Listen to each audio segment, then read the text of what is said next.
breaking news যিকোনো মুহূৰ্তত গ্ৰেপ্তাৰ হ'ব ৰাজ্যসভাৰ সাংসদ অজিত কুমাৰ ভূঞা গ্ৰেপ্তাৰৰ অনুমতি বিচাৰি ৰাজ্যসভাৰ সভাপতি তথা উপৰাষ্ট্ৰপতিলৈ পত্ৰ প্ৰেৰণ মুখ্যমন্ত্ৰী বিশেষ তদাৰকী শাখাৰ উপৰাষ্ট্ৰপতিৰ অনুমতি পালে গ্ৰেপ্তাৰ হ'ব পাৰে সাংসদ অজিত কুমাৰ ভূঞা সাংসদ পুঁজিৰ কেলেংকাৰীক লৈ মুখ্যমন্ত্ৰী বিশেষ তদাৰকী শাখাৰ তদন্ত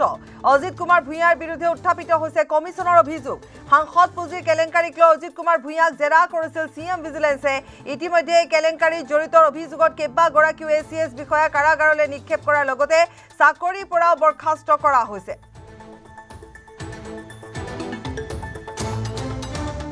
জ্যেষ্ঠ সাংবাদিক বিপুল বৰ্মন আছে আমি আৰু অধিক জানিম বিপুল বৰ্মন চাওক অসমৰ পৰা এতিয়ালৈকে 7 গৰাকী ৰাজ্যসভা সাংসদ বৰ্তমান কাৰ্যনিৰ্বাহ কৰি আছে তাৰ ভিতৰত বিৰোধীৰ ৰাজ্যসভাৰ সাংসদ হ'ল অজিত কুমাৰ ভূঞা তেখেত এগৰাকী অসমৰ বিশিষ্ট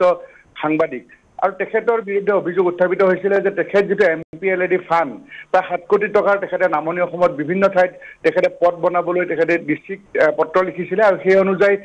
কেবাজনো ইতিমধ্যে বিষয়া পৰ্যন্ত নিলম্বিত হৈছে চাকৰি গৈছে শৰ্মিষ্ঠা আপোনাৰ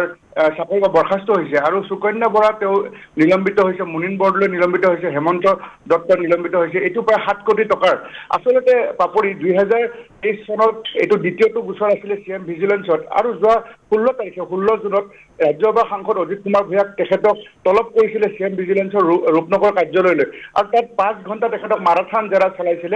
আৰু আমি জানিব পাৰিছো যে প্ৰায় 4000 পৃষ্ঠাৰ চাৰ্জশিট ফ্ৰেম হৈছে আৰু আজি যেটো ডাঙৰ খবৰ সেইটো হ'ল যে সিএম ভিজিলেন্সৰ মানে মুখ্যমন্ত্ৰী তদাৰকী শাখাৰ পৰা ইতিমধ্যে আমাৰ জগদীশ ধানখেৰ তেখেত উপৰাষ্ট্ৰপতি যদিও ৰাজ্যসভাৰ তেখেতে আপোনাৰ সভাপতিৰ দায়িত্বত আছে গতিকে তেখেতলৈ প্ৰসিকিউশ্যন চেঞ্চনৰ কাৰণে মানে আসলতে অনুমতি বিচাৰি সিএম ভিজিলেন্সে যিখন পত্ৰ লিখিছে গতিকে তাৰ পৰা অনুমতি পোৱাৰ লগে লগে তেখেতক গ্ৰেপ্তাৰ কৰাৰ পূৰ্ণ সম্ভাৱনা আছে আসলে অভিযোগ দাখিলৰ অনুমতি বিচাৰিছে ধানখেৰ ডাঙৰীয়াৰ পৰা গতিকে এতিয়া এইটোলৈ সমগ্ৰ ভাৰতবৰ্ষৰ এটা তোলপাৰ লাগি আছে যে এগৰাকী ৰাজ্যসভা সাংসদক গ্ৰেপ্তাৰৰ কাৰণে বা অভিযোগ দাখিলৰ অনুমতি বিচাৰি আমাৰ দেশৰ উপৰাষ্ট্ৰপতি জগদীশ ধানখেৰ তেখেতলৈকে পত্ৰ লিখিছে গতিকে অসমৰ মুখ্যমন্ত্ৰী ডক্টৰ হিমন্ত বিশ্ব শৰ্মাৰ যিটো বিশেষ তদাৰকী শাখা আছে সিএম ভিজিলেন্স এই সিএম ভিজিলেন্সে তেখেতক তলবো কৰিছিল 16 তাৰিখে আৰু এই গোটেই গোচৰটোত মই কলোৱে কিন্তু যি দিনাখন তলব কৰিছিল 16 জুনত যেটা তলব কৰিছিল সেই সময়ত মুখ্যমন্ত্ৰী গৰাকীও কিন্তু এনে ধৰণৰ এটা ইংগিত বহনো কৰিছিল তেওঁ সাংবাদিকে সোধা প্ৰশ্ন উত্তৰত মুখ্যমন্ত্ৰী গৰাকীও তেনেকুৱা এটা ইংগিতে দিছিল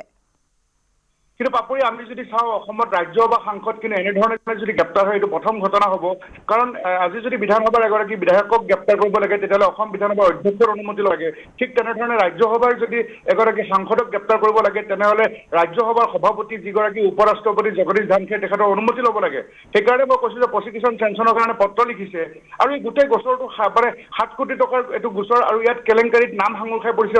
অজিত কুমাৰ ভূঞা তেখেতে কমিছন লৈছে বুলি অভিযোগত যি প্ৰায় 4000 অভিযোগনামা লিখিছে কিন্তু ইয়াতে এছিএছ বিষয়া শৰ্মিষ্ঠা বৰা চাকৰি গ'ল আৰু কেবাজনো নিলম্বিত হৈ আছে মুনিন বৰদলৈ হওক বা হেমন্ত দত্ত হওক বা সুকন্যা বৰা গতিকে এই গোচৰটো আসলতে